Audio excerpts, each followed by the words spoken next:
The referee blows his whistle, the goalkeeper doesn't move. And somehow that's the most dangerous moment in the entire game. Nobody talks about this. Everyone watches the strikers, everyone watches the goals. But there's a quiet war happening every single match between the one man in black and the one man in gloves, and most fans have no idea it exists. Stick around because by the end of this video you'll never watch a penalty kick, a goal celebration, or even a simple back pass the same way again. Let's start with the basics. The referee is the person in charge of the entire game. Think of him like a judge in a courtroom, except this courtroom has 22 players sprinting at full speed and thousands of fans screaming in his ear. The goalkeeper is the last line of defense. He's the only player allowed to use his hands, but only inside a specific box in front of his own goal. Step outside that box, and his hands become illegal weapons. Here's where it gets interesting. These two men are supposed to be neutral toward each other. One enforces the rules, one just tries to stop the ball. But in reality, they're constantly negotiating, reading each other, even manipulating each other. Take the 6-second rule. Most fans have never heard of it. A goalkeeper is only allowed to hold the ball for 6 seconds before he must release it. Sounds simple, right? Except almost no referee enforces it strictly.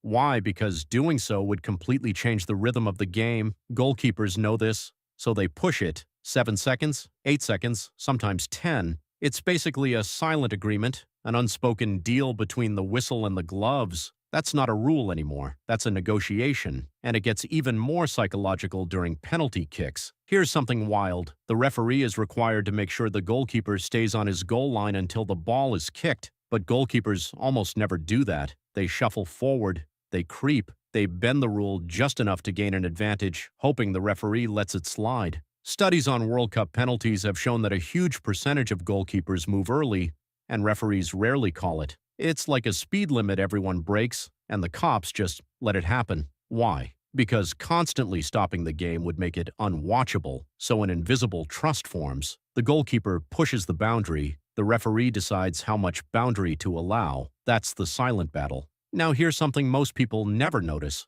Goalkeepers talk to referees more than any other player on the field, constantly, quietly, almost like lawyers negotiating in real time. Why? Because the goalkeeper is desperate for information. Was that a foul? Is time running out? Can I waste a few seconds here? The referee becomes his only source of truth in a chaotic environment, and referees, whether they admit it or not, often develop unconscious patterns with certain goalkeepers. A goalkeeper who constantly complains might get less patience. A goalkeeper who stays calm might get more trust. It's human psychology hiding inside a sport. Even something as simple as time wasting becomes part of this hidden fight. Goalkeepers slow down goal kicks. They adjust their gloves. They bounce the ball one extra time. All small, all subtle, all designed to bend time itself in their favor. Referees know exactly what's happening, but calling it out every time would turn a 90-minute match into a 3-hour stoppage fest. So most let it slide until it becomes excessive. Then the whistle comes out and suddenly the goalkeeper is the villain of the broadcast.